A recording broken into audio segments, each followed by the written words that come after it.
একটা ভিডিও ছড়িয়ে পড়েছে ইতিমধ্যে যে পলক ক্ষমা চেয়েছেন। কেন ক্ষমা চেয়েছেন? এবং তিনি বলেছেন যে শিক্ষার্থীদের দাবি ও চোখের ভাষা আমাদের বুঝতে হবে। আসলে মন্ত্রিসভায় পলক অত্যন্ত জুনিয়র একজন, তবে খুব প্রভাবশালী, তার সংযোগ বেশ উপরের জায়গায়। যাক, সেটা আমি আর আলোচনায় আনলাম না।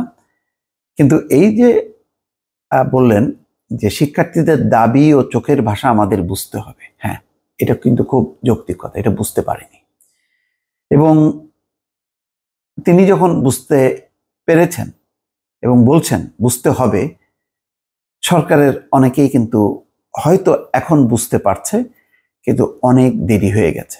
মানুষ এখন কিন্তু দিন গুনতে শুরু করেছে, কবে কবে শেষ হবে। তার মানে হচ্ছে যে এখন আর এই যে চোখের ভাষা বুঝতে হবে, মানুষের পালস বুঝতে হবে, এটা অনেক দেরি হয়ে গেছে। এখন খুব একটা লাভ হবে না। সরকারের মধ্যে কেউ কেউ বলছেন যে কিছু মন্ত্রীকে বরখাস্ত করা হবে, কিছু পরিবর্তন এনে একটু আশ্বস্ত করার চেষ্টা করা হবে। এটা কোনো কাজ দেবে না। কেননা মানুষের মধ্যে একেবারেই বিশ্বাস যে গণহত্যা সংঘটিত হয়েছে, এই গণহত্যার বিচার এই সরকার করতে পারবে না। কেননা এই সরকার তার নির্দেশে বিভিন্ন বাহিনীগুলি চালিয়েছে। ফলে এর দায় কিন্তু যেই পুলিশ সদস্য বা যে বাহিনীর কর্মকর্তা বা কর্মচারীরা গুলি চালিয়েছে তাদের উপর না, এর দায় একদম পুরোপুরি সরকারের উপর। ফলে পুরো সরকারকে এখন পদত্যাগ করতে হবে, এমন আলোচনা কিন্তু আছে। এবং এই কারণেই কিন্তু ওই যে সরকার বলছে না যে দাবি তো সব পূরণ হলো, এখন আবার কি, এই হত্যা তদন্তে তো কমিশন করা হয়েছে, তাহলে কেন না, এর উপর কোনো রকম আস্থা বিশ্বাস নেই। এবং পুরো চাপটা তো হাইকোর্ট, উচ্চ আদালতের উপর সরকার দিয়েছে। তাদেরকে ভাঙিয়ে সেই ভোটের অধিকার কেড়ে নেওয়ার জন্য সেই তত্ত্বাবধায়ক সরকার বাতিল, সেটাও আদালতকে ব্যবহার করা হয়েছে। এবারও কোটার ব্যাপারটা নিয়ে ছিনিমিনি খেলতে যে সেটা রীতিমতো ধরা খেয়েছে। এখন সেখান থেকে উঠলো সত্য, কিন্তু ব্লাডশেড হয়ে গেল। এখন ওই শিক্ষার্থীদের দাবি, চোখের ভাষা বুঝতে হবে, এখন আর বোঝার কিন্তু আসলে সময় নেই।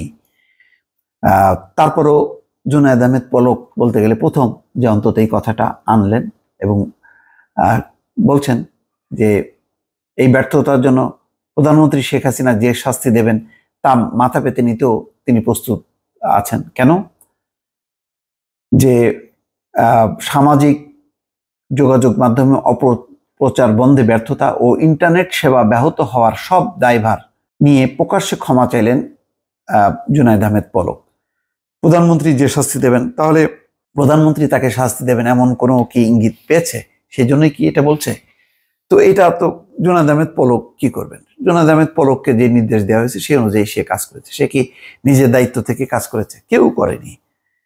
এখানে রাষ্ট্রের প্রধান, যে সবাই জানে, এখানে মানে সুই সুতা থেকে শুরু করে উড়োজাহাজ প্রতিটা ক্ষেত্রেই হলো প্রধানমন্ত্রী শেখ হাসিনার নির্দেশ ছাড়া, তার আদেশ ছাড়া কোনো কিছুই হয় না।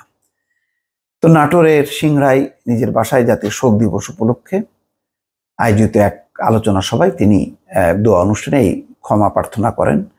প্রতিমন্ত্রী পলক বলছেন, তরুণ প্রজন্মের কাছে যদি আমার কোনো ভুল হয়ে থাকে আমি প্রকাশ্যে ক্ষমা প্রার্থনা করছি।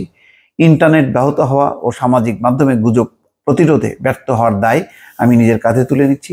প্রধানমন্ত্রী শেখ হাসিনা যে কোনো সিদ্ধান্ত মেনে নেওয়ার জন্য প্রতিশ্রুতি দিচ্ছি। মানা আর না মানার কিছুই না। আজকেই রাতেই যদি বলে যে পলক তুমি যাও, তাহলে পলক নাই। কিন্তু পলক নাই মানে বাকি জিনিসটা ঠিক হয়ে গেল এটা মনে করার কারণ না। শোনা যাচ্ছে যে পলক, ওবায়দুল কাদের সহ বেশ কিছু মন্ত্রীকে হয়তো বাদ দেওয়া হতে পারে, বাদ দিয়ে একটা জনগণকে একটা আশ্বস্ত করা, কিন্তু এতে আমার মনে হয় না যে এখন যে পর্যায়ে তাতে কোনো কাজ হবে। দর্শক ভালো থাকবেন, আল্লাহ হাফেজ।